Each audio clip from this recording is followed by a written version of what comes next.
자, 여러분들 안녕하십니까? 유통물류 글로벌 전문가 조철이 박사입니다. 자, 조철이 579 코너 43회 방송은요.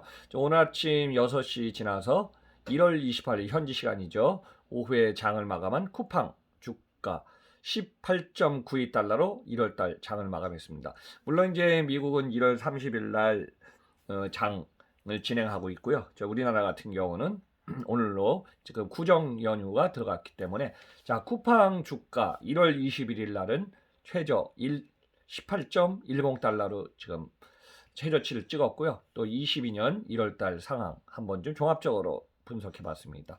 자, 쿠팡과 아마존의 차이점이 많습니다. 쿠팡은 아마존의 한국판이라고 그래 갖고 지금 진행하고 있는데 환경이 많이 바뀌고 있습니다. 아마존이 진행할 때는 세계 최고 유통 강자 월마트, 오프라인의 최강자 월마트 있었고 온라인에는 아마존이 최강자였습니다. 지금도 물론 아마존이 최강자죠.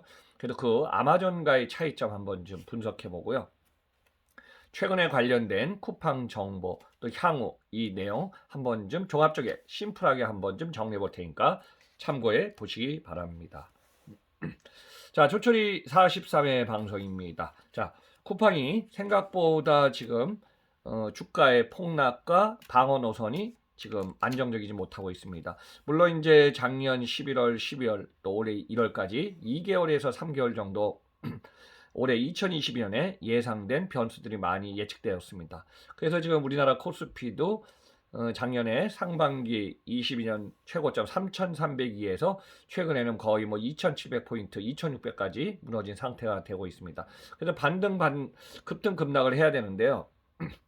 이 상황에서 얼마 전에 미국의 연준의 FOMC에서 의장이 금리 인상에 대해서 명확하게 지금 제시를 해야 되는데 그 상황을 좀 지켜보자는 얘기가 있었기 때문에 아직까지 급격한 금리 인상 몇 회 횟수 이 얘기는 정식으로 나오지 않은 것 같습니다. 자, 그러면 쿠팡에 관한 모든 것 한번 좀 포인트로 제시해 보겠습니다. 자, 쿠팡의 주식 가격이 1월 28일 금요일 날, 그러니까 한국 시간으로는 오늘 1월 29일 아침 6시 한 10분 정도 지나서 지금 장을 마감했습니다. 어제보다 0.07% 하락한 18.92달러입니다. 자, 주식은 전반적으로 레인지를 보면요. 2021년 주식 상장 왔던 3월 11일 날 뉴욕 상장에서 당일날 최고치는 52주 최고치 69달러를 고점을 찍다가요. 당일에 49.25로 장을 마감했죠. 자, 최저치는 얼마 전에 이번 주네요. 쿠팡의 주가가 18.10달러, 그 당시에 16.61달러까지 최저점을 찍은 장중에 상황이 있었습니다. 저는 이제 그 전에 방송에서도 했지만 제가 25에서 30달러 레인지가 무너지면은 그 다음에 방어 노선이 좀 떨어질 거다 했는데 22가 무너지고 20달러가 무너지고 최근에 이제 이번 주 상황을 보면은 18달러 선을 그래도 상승 소폭하면서 유지했습니다. 한번 좀 살펴보겠습니다. 자, 1월 21일 날 지난주 금요일 날 18.10달러로 거의 전일 대비 19.99에서 1.89달러로 거의 9에서 10%가 거의 폭락했습니다. 이 이후에 1월 24일 18.34 0.24 상승, 1월 26일 날 18.75, 1월 27일 날 18.99. 그래서 거의 약 1달러 전후에서 한 3일에서 4일 정도 지금 상승 곡선을 좀 그렸는데요. 1월 28일 날 소폭 지금 하락한 상태로 18.92달러입니다. 그래서 지금 18.92달러가 되다 보니까 지금 시가총액은 331억 3,700만 달러, 40조 원, 1,458억 원 정도 규모입니다. 그러니까 이제 주식 상장했던 100조 원에서 딱 40조 원이니까 거의 60%가 증발한 상태라고 좀 보시면 되겠습니다. 그래서 올해 장을 시작했던 1월 달이죠. 2021년 12월 31일 날이 29.38달러니까요. 최저점인 18.10달러를 하면은 11.28달러가 하락한 상황이고요. 또 오늘 장을 마감한 1월 28일 18.92달러 기준에도 10.46달러가 하락한 상황입니다. 그러면 이제 쿠팡의 주가가 지금 이 상황에서 보면은 당분간 연준의 얘기도 방금 전에 설명드렸지만은 명확한 제시가 없어서 아마 등락폭을 하더라도 지금 1분기 상반기 중에 1분기 1월, 2월 중까지는 이 금리 영향도 있고 여러 가지 이제 물가 상승 요인, 또 소비자 물가 지수 요인, 인플레이션 요인 이런 것이 다 맞물리고 이런 상황에서 주가는 거의 떨어질 거라는 국면으로 지금 보는 분들이 많습니다. 그러면 이제 쿠팡이 한국의 아마존이라고 했던 아마존 상황은 어떨까요? 아마존도 작년에 최고치가 2200조까지 가다가요. 작년 연말에 11월에 2000조 하더니 최근 들어서 뚝뚝뚝뚝 떨어지면서 지금 1700조 원대로 지금 주식이 400조 원 정도 이상 하락하고 있습니다. 그 여기에는 이제 여러 가지 요인이 맞물렸습니다. 물론 이제 쿠팡은 미국의 INC에서 주식을 상장하는 회사이기 때문에 한국의 쿠팡, 물론 이제 홀딩 컴퍼니는 미국에 있다고 보시면 되겠죠.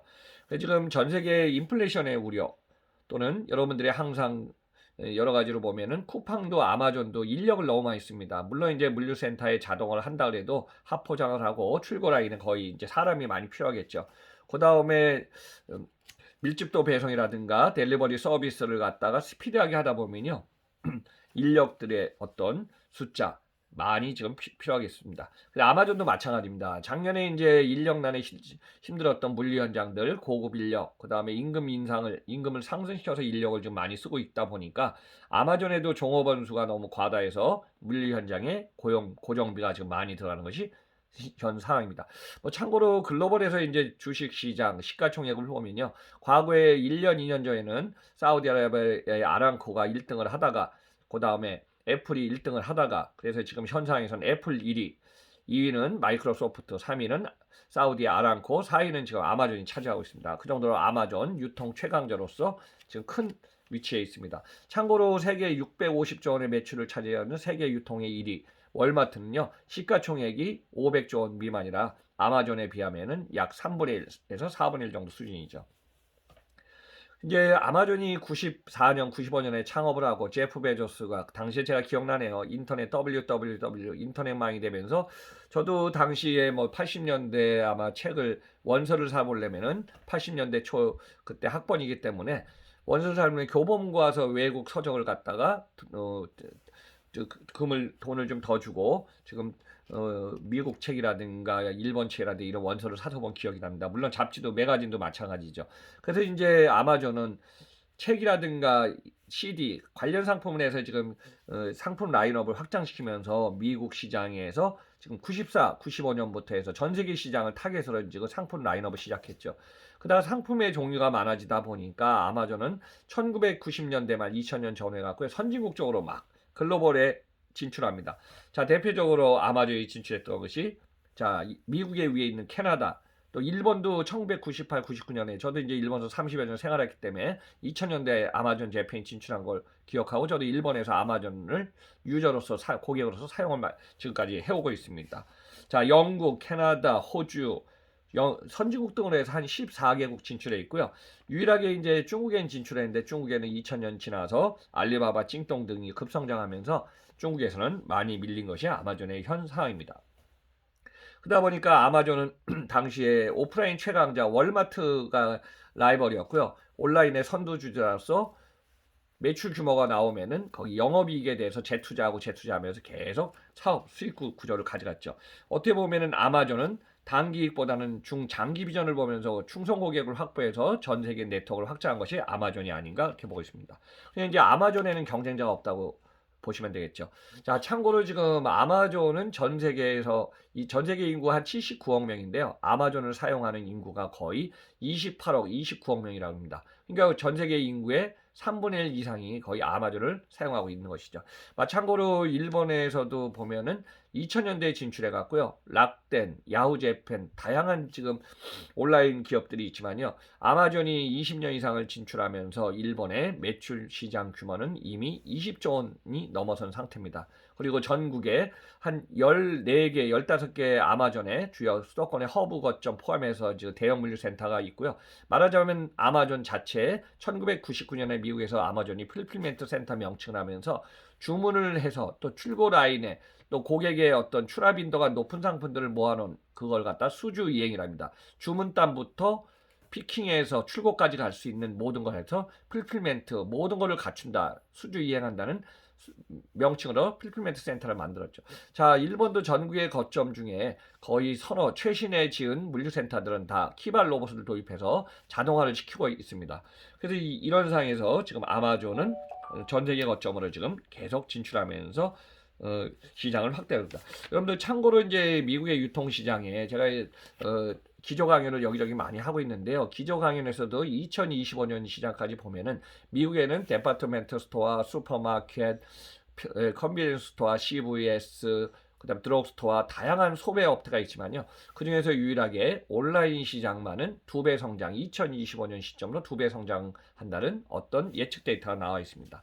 그러니까 참고로 보면은 미국 시장에서 온라인 시장만이 급격히 지금 확대된다고 지금 보면 되겠죠. 그래서 그중에서 미국 시장의 유통시장에 아마존이 마켓쉐어를 차지한 거 보면 지금 10% 넘었다고 그럽니다. 그러면 앞으로 아마존이 미국 시장을 공략할 포인트는 더 커지겠죠. 참고로 최근에 뭐 1년 사이에 아마존의 매출 규모는 2, 3년 전에 200억대가 넘다가 또 326조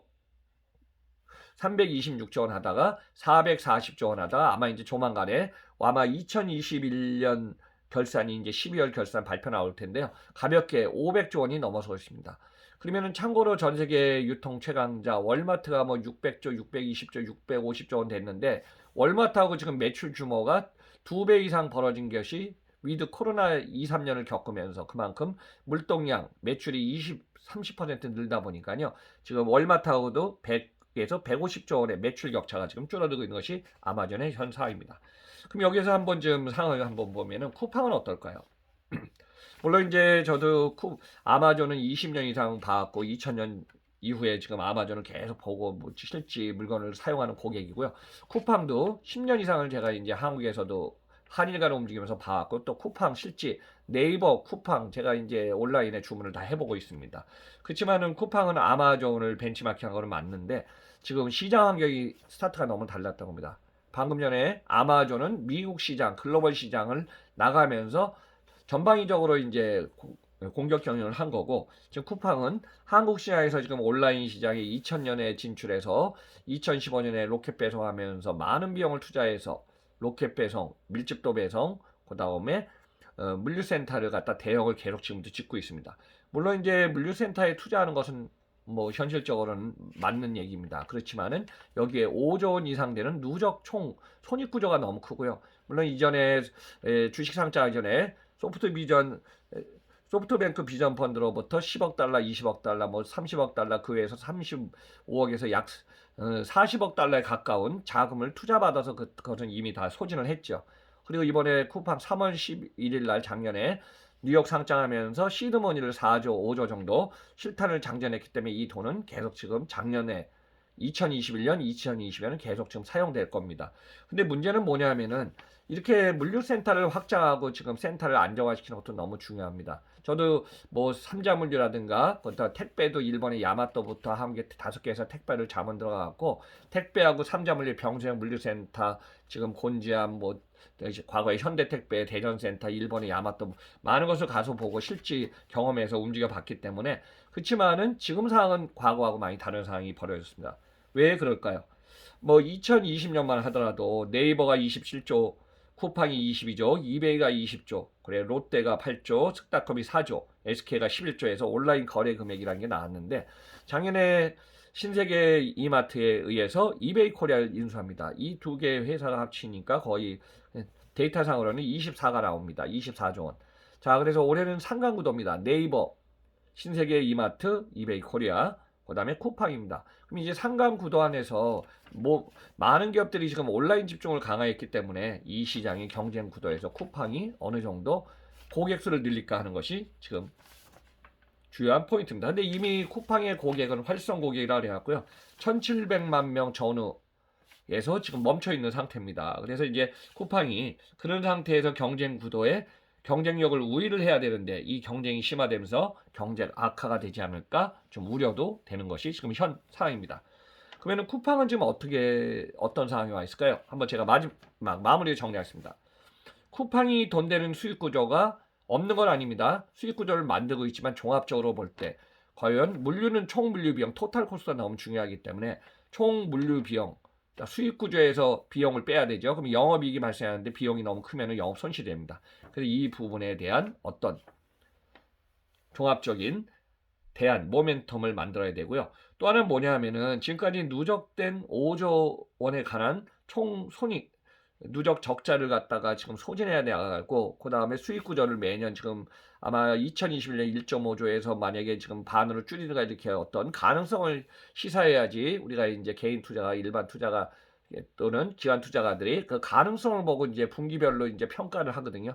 그 다음에 매일매일 이제 주가 변동이 있기 때문에. 근데 이제 이런 부분이 작년에 유상증자도 하면서 여러 가지 자금은 계속 갖고는 있지만은 이 자금이 소진됐을 때 앞으로 뭐 몇 년 안에 소진되겠죠. 자금을 쓰고 확장하는 게 중요한 것보다도 경쟁 기업의 지금 변화하는 상황이 너무 빠르기 때문에 쿠팡이 완성품을 다 만들었을 때 그 상황이 어떻게 변할까요? 그거에 대해서 한번 좀 같이 여러분들도 생각해 봐야 될 것 같습니다. 또 하나 쿠팡의 이제 유료 와우 멤버십 회원이죠. 아마 작년에 연말에 2,900원을 4,990원으로 올렸기 때문에 다양한 서비스를 받고 있지만은 이 돈이 약 한 500만 명으로 지금 추산되고 있습니다. 로켓 와우 회원. 활성 고객은 한 1,700만 명이죠. 그 다음에 이제 우리가 온라인이든 오프라인이든 객단가락이 있습니다. 그리고 한번 사용하는 객단가, 연중, 토탈 코스트, 월중 구매 금액이 있거든요. 이런 것을 다 계산해 봤을 때 쿠팡이 이익 구조가 날 때는 어느 시점이 될까요? 한번 좀 같이 생각해 봐야 될 것 같습니다. 그래서 지금 투자자들이 많이 이탈한 것은 사실 기다리다가 주가가 지금 폭락하고 떨어지기 전에 일부는 또 매각하는 상황도 지금 벌어지는 것이죠. 일부에서 이제 소프트뱅크의 비전 펀드 10%약 2조 원을 매각하고 소프트뱅크 손정희 회장, 저도 이제 과거에 한 20년 전에 일본서도 컨설팅 할 때 소프트뱅크의 시오돔에 빌딩도 가보고, 그 다음에 유니크로의 야라이 타카이 회장, 거기도 컨설팅을 한 적이 있었습니다. 일본의 정부 프로젝트를 제가 많이 일본서도 해왔기 때문에요. 그러면은 그 상황에서 보면은 투자를 많이 한 투자의 귀인이나 달인들은 포트폴리오를 하고 있기 때문에 우리나라 외에 중국에 투자한 것이 많이 지금 물려 있습니다. 그리고 그 외에 뭐 우리나라에서 투자하는 기업도 있고 미국이든 대만이든 인도든 다양한 글로벌 기업의 가능성 있는 기업에 지금 스타트업에 투자를 하고 있기 때문에 이 소프트뱅크가 어느 정도 지금 자금을 회수하느냐 이것도 한번 같이 주목해 봐야 되지 않을 것 같습니다. 물론 이제 3자 물류 사업, 택배 물류 사업을 지금 진출한다 또 진행하고 있는 것도 저도 알고 있습니다. 왜냐하면은 기업은 총 물류 비용을 하려면요, 쿠팡 입장에서도 3PL 사업을 해갖고 물류센터를 보관하고 실제 운영을 해갖고 비용을 갖다가 KPI를 해서 비용을 줄이는 것이 너무 중요합니다. 이런 걸 다 계산해 보면은 과거에 물류 현장에서 KPI 했던 저도 20년 전에 컨설팅을 하고 물류 통폐합 거점을 다 해봤기 때문에 그런 비용 손익 분석 이 부분이 쿠팡 입장에서는 너무 중요할 걸로 보고 있습니다. 또 하나는 뭐냐면 이제 흑자 전환의 가능성도 그렇고 일부에서는 뭐 2024년, 25년 애널리스트들도 그렇게 분석하고 있지만 저도 2024, 25년 정도 최근에 올하고 내년까지도 영업 이익이 나오는 구조는 아닌 것 같습니다. 그래서 앞으로 이 시간은 좀 더 걸릴 것 같고요. 또 주목된 관심은 이것입니다. 쿠팡이츠, 로켓플러시 지금 다양한 서비스, 고객한테는 너무 좋은 편리한 서비스를 다 제공하지만은 여기에 대한 비용 구조를 갖다가 수익 구조를 정상화되는 시점이 어느 것인가, 이런 것들이 명확하게 어떤 공시가 돼서 발표가 되면은 아마 주가의 상승 무대에 영향을 호전적인 방향으로 가지 않을까 그렇게 좀 보고 있습니다. 자, 쿠팡, 저도 이제 쿠팡을 사용하는 고객으로서 쿠팡이 안정적으로 지금 주가도 지금 유지하기를 바라는 마음에서 쿠팡에 관한 것을 종합적으로 한번 좀 정보를 분석한 것. 아마 애널리스트들이 지금 정보 분석한 것들 신문 기사에 보니까요 거의 안 나왔더라고요. 그래서 누구보다 빨리 지금 분석한 것을 여러분들한테 발표하고 있으니까요. 또 정리했으니까 참고하시기 바랍니다. 자, 조철이의 579 코라 43회 방송에서는 쿠팡 주가 1월달 분석, 아마존과 차이점, 최근 상황, 향후 종합적으로 한번 제시해봤습니다. 자, 아직도 구독과 좋아요 안 누르신 분 있으면 구독을 쿡 부탁드립니다. 여러분들 다음 방송에서 뵙겠습니다. 감사합니다.